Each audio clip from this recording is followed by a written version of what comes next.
साबिक वजीर खारजा बिलावल भुट्टो जरदारी की क़यादत में पाकिस्तानी वफ़द ने चीन और रूस के मंदूबीन समेत अहम शख्सियात से मुलाकातें की हैं। पाकिस्तान और चीन ने पुरअमन तरीके से तनाज़ात के हल, कसीरुल जहती ताउन, अक़वाम मुत्तहिदा के मंशूर के उसूलों की पासदारी की, मुआहिदों के तकद्दुस और बैनुल अक़वामी क़वानीन के एहतराम के लिए अपने अज़्म का इआदा भी किया। अक़वाम मुत्तहिदा में अवामी जमहूरियत चीन से मुस्तकिल मंदूब पोकांग ने बिलावल भुट्टो जरदारी की सरबराही में अक़वाम मुत्तहिदा में मौजूद पाकिस्तानी पार्लिमानी वफ़द से मुलाकात की, जिसमें भारत की हालिया जारियत के बाद जनूबी एशिया की बदलती हुई सिक्योरिटी सूरत हाल और खित्ते में अमन इस्तेहकाम के लिए पाकिस्तान की मुसलसल कोशिशों पर तफसीली तबादला ख्याल किया गया। बिलावल भुट्टो जरदारी ने भारतीय इश्तियाल अंगेजी के दौरान चीन के गैर मुतज़लज़ल हमायत पर पाकिस्तानी अवाम की जानिब से दिली शुक्रिया अदा किया। इन्होंने 22 अप्रैल 2025 को पहलगाम हमले के बाद की सूरत हाल से चीनी फरीक को आगाह किया और भारत के जारहाना रवैये के मुकाबले में पाकिस्तान की जिम्मेदाराना और मोहतात तर्ज अमल पर रोशनी डाली। बिलावल भुट्टो ने अफसोस का इजहार किया कि पाकिस्तान की जानिब से गैर जानिबदार, शफ़ाफ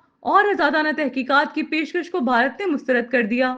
इन्होंने इस बात का इयादा किया है कि जनूबी एशिया में पायदार अमन के लिए जम्मू कश्मीर के तनाज़े का हल नागज़ीर है और चीन पर जोर दिया कि वो अक़वाम मुत्तहिदा की सलामती कौंसिल की करारदादों के मुताबिक कसीरुल जहती ताउन और बातचीत के जरिए मसला कश्मीर के हल में मौसर किरदार अदा करें। पीपी चेयरमैन ने आलमी बरादरी पर जोर दिया कि वो तनाज़ात के इंतजाम से आगे बढ़े, इनके मुस्तकिल हल की तरफ कदम बढ़ाएं ताकि जनूबी एशिया में देर पामन मुमकिन हो सके। वफ़द ने भारत की जानिब से पाकिस्तानी सरजमीन पर बिला जवाज हमलों, जानबूझकर आम शहरियों को निशाना बनाने, पाकिस्तान में दहशतगर्दी की माली मुआवनत और हमायत में मुलव्विस होने और सिंध तासाबी मुआहदे को मुअत्तल करने जैसे इश्तियाल अंगेज इक़दामात की तफसीलात भी चीनी क़यादत के साथ शेयर की। अक़वाम मुत्तहिदा में रूसी फेडरेशन के मुस्तकिल मंदूब सफीर वासिली ने पाकिस्तान की आला सतह पार्लिमानी वफ़द से मुलाकात की। बिलावल भुट्टो जरदारी ने वफ़द की जानिब से पहलगाम हमले के बाद की सूरत हाल पर ब्रीफिंग दी। इन्होंने भारत के पाकिस्तान पर लगाए गए बेबुनियाद इल्जामात को शवाहिद के बगैर सख्ती से मुस्तरद कर दिया।